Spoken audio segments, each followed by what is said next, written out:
আল্লাহর ইবাদত করা। আমাদেরকে এই পৃথিবীতে পাঠানোর উদ্দেশ্য কি? আল্লাহর ইবাদত করা। সেই ইবাদতকে সুন্দরভাবে পরিপাটিভাবে সাজিয়ে গুছিয়ে উপস্থাপন করার জন্য আমাদেরকে একটি যোগ্যতা অর্জন করতে হবে। কি অর্জন করতে হবে? সেই যোগ্যতাটা কি? আল্লাহ তাআলা পবিত্র কোরআনে স্মরণ করিয়ে দিয়েছেন, ইয়া আইয়ুহাল্লাযীনা আমানুত্তাকুল্লাহ হাক্কা তুকাতিহি ওয়া লা তামুতুন্না ইল্লা ওয়া আনতুম মুসলিমুন। ওহে ঈমানদারেরা, ইয়া আইয়ুহাল্লাযীনা আমানু, ওহে তোমরা যারা ঈমান এনেছো, ঈমান আনয়ন করার পরে বসে থাকিও না। আমানুত্তাকুল্লাহ, ঈমান আনয়ন করার পরে আল্লাহকে ভয় করো। কাকে ভয় করতে হবে? আল্লাহকে ভয় করো। এরপরে হাক্কা তুকাতিহি, কেমন ভাবে ভয় করবে? যেমন ভাবে ভয় করা প্রয়োজন তেমন ভাবেই ভয় করতে হবে। যতটুকুই ভয় করা প্রয়োজন ততটুকুই ভয় করতে হবে। এটা কতটুকু? ভয়ের সীমানা কতটুকু? আমার অন্তরের মধ্যে, আমার নফসের মধ্যে, আমার দেহের মধ্যে যেই হৃৎপিণ্ড ওঠানামা করে, যেই শ্বাস প্রশ্বাস ওঠানামা করে, যেই কণ্ঠনালীর তোলপাড় হয়, যেই হৃদয় আমাদের জন্য সবসময় উদ্বেলিত হয়, সেই কণ্ঠনালী, সেই শ্বাস প্রশ্বাস, সেই হৃৎপিণ্ড সমস্ত কিছুর নিয়ন্ত্রণ করতে হবে আল্লাহর হুকুমে, আল্লাহর নির্দেশনায়, আল্লাহর জিকিরে, আল্লাহর ভয়ে। এটাই হচ্ছে যেমন করে ভয় করতে হবে তেমন করে ভয় করার বিষয়। এটাই হচ্ছে বিষয়।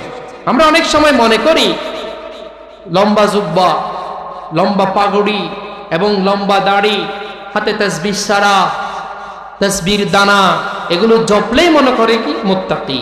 আল্লাহ তাআলা বললেন না, হাক্কা তুকাতিহি, যেমন ভাবে আমাকে ভয় করা প্রয়োজন তোমরা তেমন ভাবেই আমাকে ভয় করো। এটাকে বলা হয় তাকওয়া। কি বলা হয়? তাকওয়া। আজকে সেই তাকওয়া নিয়ে এবং দুই একটি আমল নিয়ে, আমল না করার পরিণাম নিয়ে আপনাদের সামনে কথা বলবো। মুআজ্জাজ হাজিরিন, তাকওয়াটা কি? প্রথমত এই শব্দটা কোথায় এসেছে? পবিত্র কোরআনে। কোথায় এসেছে? তাকওয়া শব্দটা কোথায় এসেছে? পবিত্র কোরআনে শুধু এসেছে নয়, আত-তাকওয়া হিসেবে পবিত্র কোরআনের 9টি জায়গায় ব্যবহার হয়েছে। আর তাকওয়া সম্পর্কে তাকওয়া হিসেবে পবিত্র কোরআনের 223টি জায়গায় আল্লাহ তাআলা ব্যবহার করেছেন। সুবহানাল্লাহ। এই তাকওয়ার অর্থ কি? তাকওয়ার অর্থ হলো রাসূল সাল্লাল্লাহু আলাইহি ওয়াসাল্লাম বললেন, খাশিয়াতুল্লাহি ফিস সিররি ওয়াল আলানিয়া। তাকওয়ার অর্থ হলো শয়নে স্বপনে জাগরণে নীরবে নিভৃতে, গোপনে প্রকাশ্যে পেছনে সামনে, সর্বাবস্থায় আল্লাহকে ভয় করা। কাকে ভয় করা? এটার নাম তাকওয়া। তাকওয়ার অর্থ হলো ভয় করা, পরহেজগারিতা অর্জন করা। যিনি পরহেজগারিতা অর্জন করেন, যিনি আল্লাহকে ভয় করেন, তিনি মুত্তাকি। এই মুত্তাকিকে ইংরেজিতে বলা হবে ইসিম, আর তাকওয়াকে বলা হবে ভার্ব। ইংরেজিতে বলা হবে নাউন, আর এই তাকওয়াকে বলা হবে ভার্ব। ভার্ব মানে কাজ করা। যে কাজ করাকে বলা হয় তাকওয়া। কাজ করার পরে সেটা যিনি কাজটা করবেন তাকে বলা হবে মুত্তাকি। যিনি কাজটা করবেন তাকে কি বলা হয়? মুত্তাকি। আরেকটু সহজভাবে বলি, যারা আমাদের এখানে তো জমি রয়েছে, চাষবাস তো হয় নাকি শুধু চট্টগ্রামে হয়? আমরা দেখেছি এখানে অত্যন্ত উর্বর জমি, উৎপাদিত ফসল ফক ফক করে তাকিয়েছে, আলহামদুলিল্লাহ। তাহলে বোঝা যাচ্ছে আমাদের এইখানেও কৃষক রয়েছেন। যিনি কৃষক, তাকে কৃষক কেন বলা হয়? তিনি কৃষি কাজ করেন বিধায় তাকে কৃষক বলা হয়। যিনি চাষা, তাকে চাষা কেন বলা হয়? তিনি চাষাবাদ করেন বিধায় তাকে চাষি বলা হয়। ঠিক আছে না? তেমনি ভাবে মুত্তাকি কাকে বলা হয়? যিনি তাকওয়ার পথে, যিনি তাকওয়ার পদ্ধতি অনুসরণ করে নিজেকে উদ্ভাবন করবেন, যিনি তাকওয়ার পরিপূর্ণ পরিচয়, তাকওয়ার পরিপূর্ণ কাজ সম্পাদন করবেন, তাকে মুত্তাকি বলা হয়। তাহলে তাকওয়ার অর্থ কি বলেছি? আল্লাহকে যিনি ভয় করেন তাকে কি বলবো? যিনি আল্লাহকে ভয় করেন তাকে কি বলবো? মুত্তাকি, তাকে কি বলবো আমরা? আমার মুরব্বীরা একটু ক্ষমা করবেন, আমি একটু মাঝে মাঝে জিজ্ঞেস করবো আপনাদের থেকে ইনশাআল্লাহ। হযরত আলী রাদিয়াল্লাহু তাআলা এই তাকওয়ার পরিচয় দিয়েছেন। তিনি বললেন, তাকওয়ার অর্থ বললেন আল খাউফু মিনাল জালিল। তাকওয়ার অর্থ হলো আল্লাহকে ভয় করা। এক নম্বর অর্থ হলো আল্লাহকে ভয় করা। ওয়াল আমালু বিত-তানজিল। দুই নম্বর অর্থ হলো আল্লাহর পক্ষ থেকে যা কিছু নাজিল হয়েছে সেই নাজিলকৃত বিষয়ের উপরে আমল করা। কি করা? আমল করা। তিন নম্বর হলো ওয়ার রিদা বিল কলিল। অল্পে তুষ্ট থাকা। অল্পে, আপনার সম্পদ অল্প আছে, আপনার হায়াত অল্প আছে, আপনার কাছে অর্থ সামর্থ্য অল্প রয়েছে, সেই অল্পতেও সন্তুষ্ট থাকতে হবে। কি থাকতে হবে? খুশি থাকতে হবে। সন্তুষ্ট মানে খুশি থাকা আর কি। আপনাকে যখন জিজ্ঞেস করা হয় মুরব্বী কেমন আছেন, চাচা কেমন আছেন, আপনি তখন বলেন এই কেমন আছি দেখেন না, আমার হাত একটা ভেঙে গেছে, বুড়া হয়ে গেছি, হাঁটতে পারি না, চলতে পারি না, তারপরে কেন জিজ্ঞেস করেন কেমন আছেন? এরকম বলা যাবে? সর্বাবস্থায় কি বলতে হবে? আলহামদুলিল্লাহ। কি বলতে হবে? আপনার একটা হাত নাই, একটা চোখ নাই, একটা পা নাই, আপনার সুস্থতার সময় বেশি নাই, অসুস্থ হয়ে যান ঘন ঘন। এই অবস্থায় যদি কেউ জিজ্ঞেস করে চাচা কেমন আছেন, আলহামদুলিল্লাহ। কি বলবো? হযরত ইব্রাহিম আলাইহিস সালাম তার পুত্র ইসমাঈল আলাইহিস সালামের স্ত্রীর কাছে গিয়ে জিজ্ঞেস করলেন তোমরা কেমন আছো? তিনি বললেন হলেন আর মানে বলতেছেন যে আমরা কেমন আছি, আমাদের অবস্থা খারাপ, দিনে আনি দিনে খাই, অনেক সময় পাই না। এরকম কথা বলেছিলেন প্রথম স্ত্রী। কার স্ত্রী? হযরত ইসমাঈলের স্ত্রী। তখন ইব্রাহিম আলাইহিস সালাম মনে কষ্ট পেলেন। যাওয়ার সময় বলে গেলেন তোমার স্বামী যদি আসে বলবা আমি এসেছি, আমি নসিহত করে যাচ্ছি, তোমার স্বামীকে বলবা যেন ঘরের চৌকটটা পরিবর্তন করে দেয়। কি পরিবর্তন করে দেয়? চৌকট। এরপরে ইসমাঈল আলাইহিস সালাম আসলেন। আসার পরে ইসমাঈল আলাইহিস সালামকে বললেন এমন একজন বৃদ্ধ মানুষ এসেছেন, তিনি এসে আপনার খবর নিয়েছেন, আমাদের খবর নিয়েছেন, আমরা যা অবস্থা তা বলেছি আর কি। এরপরে তিনি চলে গেছেন। যাওয়ার সময় বলে গেলেন ঘরের চৌকটটা পরিবর্তন করতে। সাথে সাথে ইসমাঈল আলাইহিস সালাম আর দেরি করেন নাই। তিনিও নবী, বাবাও নবী, ছেলেও নবী, বাবাও নবীর কথা নবী বুঝেন, বুঝেন না? বলেছেন হে আমার স্ত্রী, আমার বাবা ঘরের দরজার চৌকট পরিবর্তন করতে বলে নাই, তোমাকে তোমার বাবার বাড়িতে পাঠিয়ে দিতে বলেছেন, তুমি চলে যাও, তুমি। এরপরে দ্বিতীয় স্ত্রী, তার কাছে এসেছেন পিতা ইব্রাহিম আলাইহিস সালাম। সহজে বলছি, একটু সহজ ভাবে। এসে বললেন তোমরা কেমন আছো মায়েরা আমার? তিনি বললেন আলহামদুলিল্লাহ, আল্লাহ তাআলা আমাদেরকে অনেক ভালো রেখেছেন। আমার স্বামী রিজিক তালাশের জন্য আল্লাহর হুকুম পালন করার জন্য জমিনে বিচরণ করছেন, আমরা সুখে আছি, শান্তিতে আছি, আপনি বসেন, আমরা আপনাকে আপ্যায়ন করে মেহমানদারি করে। ইব্রাহিম আলাইহিস সালাম আতিথেয়তা গ্রহণ করলেন না, তিনি চলে গেলেন। যাওয়ার সময় বলে গেলেন মা তোমার স্বামী আসলে বলবা ঘরের চৌকটটা যেন মজবুত ভাবে ধরে রাখে। সুবহানাল্লাহ।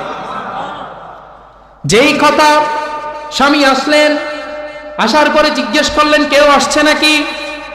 স্ত্রী, দ্বিতীয় স্ত্রী বললেন হ্যাঁ এমন একজন ব্যক্তি এসেছেন, তিনি আমাদের জন্য দোয়া করে গিয়েছেন, আমাদের প্রতি সন্তুষ্ট দেখিয়েছেন এবং যাওয়ার সময় আপনার জন্য একটা নসিহত করেছেন। সেই নসিহতটা কি ছিল? তাড়াতাড়ি বলো, তাড়াতাড়ি বলো। দ্বিতীয় স্ত্রী বললেন যাওয়ার সময় বলে গেলেন ঘরের চৌকটটা যেন পরিবর্তন না করেন এবং সেটাকে যেন আঁকড়ে ধরে। সুবহানাল্লাহ। ইসমাঈল বললেন ও আমার স্ত্রী, আল্লাহর কাছে শুকর আদায় করো, আমার বাবা ঘরের চৌকট নয়, তোমাকে মৃত্যুর আগ পর্যন্ত ধরে রাখার জন্য বলেছেন। সুবহানাল্লাহ। এর জন্য মুআজ্জিজ হাজিরিন, হযরত আলী রাদিয়াল্লাহু তাআলা বলেন ওয়ার রিদা বিল কলিল, অল্পে তুষ্ট থাকতে হবে। যেই সম্পদ আপনার কাছে আছে সেই সম্পদে তুষ্ট থাকতে হবে। যেই বিপদ আপনার উপরে এসেছে, আজকে আমরা শুনেছি, আমার উস্তাদও কিছুক্ষণ আগে বলেছেন, নিউজ পোর্টালে দেখেছি ঢাকার কয়েকটি জায়গায় ভূমিকম্প হয়ে ভবন বিধ্বস্ত হয়ে গেল, প্রায় 9 থেকে 13 জন নিহত হয়ে গেছে ইনস্ট্যান্ট। 9 থেকে 13 জন ইনস্ট্যান্ট নিহত হয়ে গেছেন। আমরা আল্লাহর কাছে দোয়া করি আল্লাহ তাআলা তাদেরকে যেন, যারা মুসলিম হয়ে বিধ্বস্ত হয়ে শাহাদাত জীবন যাপন অতিবাহিত করেছেন, আল্লাহ তাআলা যেন তাদেরকে শাহাদাতের মর্যাদা দান করেন। সবাই বলুন আমিন। আর যারা অসুস্থ হয়ে হাসপাতালে চিকিৎসারত রয়েছেন, আল্লাহ তাআলা যেন তাদেরকে সুস্থতার নিয়ামত দান করেন, বলি আমিন। তাহলে মুআজ্জাজ হাজিরিন, আপনার উপর আমার উপর যে কোনো সময় যে কোনো অবস্থায় যে কোনো প্রেক্ষিতে আল্লাহ তাআলা ছোটখাটো বিপদ দিয়ে পরীক্ষা করবেন, করবেন না? রোগ দিয়ে পরীক্ষা করবেন, সম্পদের ক্ষতি দিয়ে পরীক্ষা করবেন, আমাদের সম্পদের বিধ্বংস দিয়ে ক্ষতি দিয়ে পরীক্ষা করবেন। যেভাবে আল্লাহ তাআলা বলেন, ওয়ালা নাবলুওয়ান্নাকুম বিশাইইম মিনাল খাউফ ওয়াল জু' ওয়া নাকসিম মিনাল আমওয়ালি ওয়াল আনফুসি ওয়াস সামারাত ওয়া বাশশিরিস সাবিরিন। আগে বলেন সুবহানাল্লাহ। আল্লাহ তাআলা বললেন, বান্দা হে, আমি তোমাদেরকে পরীক্ষা করব। ওয়ালা নাবলুওয়ান্নাকুম বিশাইইম মিনাল খাউফ, এক নাম্বার তোমাদেরকে পরীক্ষা করব ভয় দিয়ে। কি দিয়ে? আপনি চলতে পথে ভয় পাবেন, এই ভয় দিয়ে আল্লাহ তাআলা পরীক্ষা করবেন। অন্ধকার রজনী, কুয়াশায় আচ্ছাদিত পৃথিবী, খনখনে শীত, ঠনঠনে শীত, মুয়াজ্জিন আজান দিয়েছেন, হাইয়া আলাস সালাহ হাইয়া আলাল ফালাহ আস-সালাতু খায়রুম মিনান নাওম। এই সিদ্ধান্ত আপনার কাছে জানিয়ে দেওয়ার পরে আপনি সমস্ত শীত, সমস্ত ভয়, সমস্ত আরাম আয়েশকে পিছনে ফেলে আল্লাহর হুকুমের দিকে চলে যাওয়া, এটাই হচ্ছে ভয়। এই ভয়, এটাই হচ্ছে পরীক্ষা। এটা কি আমাদের সমাজে এরকম হয় না? জোহরের নামাজে মুসল্লি আছে, জুমার নামাজে মুসল্লি আছে, ফজরের নামাজে নাই, আসরে নাই, মাগরিবে নাই, এশাতে নাই, 5 ওয়াক্ত নামাজে মসজিদে মুসল্লি নাই। জুমার নামাজে গিয়ে ভিড় হয়, জুমার নামাজে গিয়ে মসজিদ পুড়িয়ে যায়, ঈদের নামাজে গিয়ে মাঠ পুড়িয়ে যায়, ফজরের নামাজে কোনো খবর। এমনটা হয় কিনা? ওই অবস্থায়ও আল্লাহ তাআলা বললেন, এটাই হচ্ছে ওয়াল খাউফ। আপনাকে শীতের ভয় দেখাবে, আপনাকে বিভিন্ন জীবজন্তুর আক্রমণের ভয় দেখাবে, আপনাকে শত্রুর ভয় দেখাবে। এই ভয়ের মধ্যেও আপনি কম্বল আচ্ছাদন করে ঘুমিয়ে পড়েছেন কিনা? যদি ঘুমিয়ে থাকেন, পরীক্ষায় ফেল করেছেন। আর যদি আল্লাহর হুকুম হাইয়া আলাস সালাহ হাইয়া আলাল ফালাহ, এই হুকুম আপনার কানে কর্ণকুহরে প্রবিষ্টিত হওয়ার সাথে সাথে কম্বল থেকে উত্তীর্ণ হয়ে ঠান্ডা পানি হোক বা যা থাকে, ওযু করে মসজিদে ছুটে যান, আপনি পরীক্ষায় উত্তীর্ণ হয়েছেন। সুবহানাল্লাহ। এটাই হচ্ছে ভয়, ওয়াল খাউফ। মুআজ্জাজ হাজিরিন, ভয় দিয়ে আপনাকে পরীক্ষা করবে। বিভিন্ন জীবজন্তুর ভয়, রাস্তাঘাটে চলতে গেলে অনেক ভয় থাকবে। এই ভয় পাওয়ার পরে, এই ভয়ের কারণে আপনি দিন থেকে, ঈমান থেকে ছুটে যাচ্ছেন কিনা, এটাই হচ্ছে পরীক্ষা। এটাই পরীক্ষা। ক্বালু রাব্বুনাল্লাহ সুম্মা ইসতাকামু তাতানাজ্জালু আলাইহিমুল মালাইকা আল্লা তাখাফু ওয়া লা তাহজানু। আল্লাহ তাআলা পবিত্র কোরআনে বললেন, আমার বান্দারা, আমি আল্লাহকে রব হিসেবে গ্রহণ করার পর, আমি আল্লাহকে রব হিসেবে, সৃষ্টিকর্তা হিসেবে গ্রহণ করার পরে তার উপরে স্থির আছে কিনা আমি পরীক্ষা করব। তার উপরে স্থির মানে কি? অবিচল থাকা। আমি রাত্রে যেই রবকে স্বীকার করেছি, দিনেও সেই রবকে আমাকে স্বীকার করতে হবে। আমি মসজিদে যেই রবকে স্বীকার করেছি, আমি সমাজেও সেই রবকে আমার স্বীকার করতে হবে। আমি ইবাদতে, তিলাওয়াতে, তাসবিতে, জিকিরে যেই রবকে আমি স্মরণ করেছি, সমাজের, রাষ্ট্রের, সংসদে, সর্বাবস্থায় সেই রবকে আমার স্বীকৃতি দিতে হবে। এটাই হচ্ছে রব্বুনাল্লাহ। সুম্মা ইসতাকামু, যদি করি, সুম্মা ইসতাকামু তাতানাজ্জালু আলাইহিমুল মালাইকা। আল্লাহ তাআলা বললেন, বান্দা হে, তুমি যদি সর্বাবস্থায় আমি রবকে গ্রহণ করার পরে এর উপরে অটল থাকো, তোমাকে সমস্ত বিপদে, সমস্ত আপদে, সমস্ত মুসিবতে আমি তোমার জন্য সহযোগিতা করব। সুবহানাল্লাহ। এমন সহযোগিতা করেছিলেন কিনা পূর্বে? করেছেন। মুসা আলাইহিস সালাম ফিরআউনের কবল থেকে আল্লাহ তাআলা তাকে সহযোগিতা করে বাঁচিয়েছেন কিনা? ইব্রাহিম আলাইহিস সালাম নমরুদের আগুনের অগ্নিকুণ্ড থেকে আল্লাহ তাআলা হযরত ইব্রাহিমকে বাঁচিয়েছেন কিনা? বাঁচিয়েছিলেন। এইভাবে আমাদের নবী হযরত মুহাম্মদ মুস্তাফা বলেন সাল্লাল্লাহু, তিনি যখন হিজরত করছিলেন, সাউরে হেরা পর্বতের গুহায় তখন তিনি যখন আশ্রয় নিয়েছিলেন, শত্রুরা একেবারে মুখোমুখি, সেই শত্রুদের মুখোমুখি অবস্থায়ও আল্লাহ তাআলা তাকে সেখানে বাঁচিয়ে দিয়েছেন। সুবহানাল্লাহ। ওই বিষয়টাও আসছে একটু পরে। সর্বাবস্থায় যে কোনো বিপদে আপনি আল্লাহর উপরে অটল আছেন কিনা, যখনই আপনার উপরে কোনো বিপদ আসে তখনই আপনি কি বলবেন? ইন্না লিল্লাহি ওয়া ইন্না ইলাইহি রাজিউন।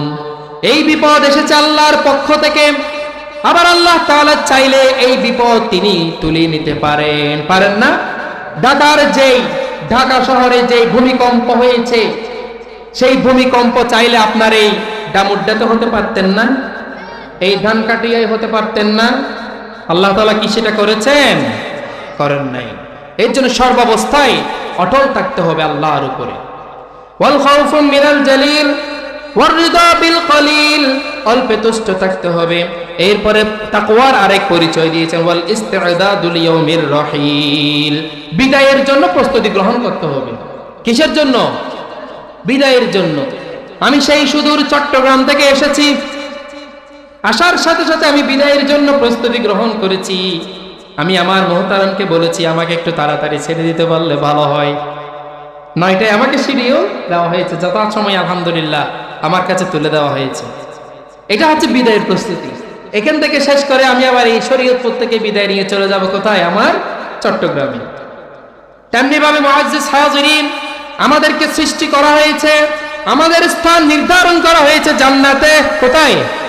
আমাদের আব্বাজান আদি পিতা হযরত আদম আলাইহিস সালাম এবং মা হাওয়া আলাইহিস সালামকে সৃষ্টি করার পরে তাদেরকে আবাস স্থল হিসেবে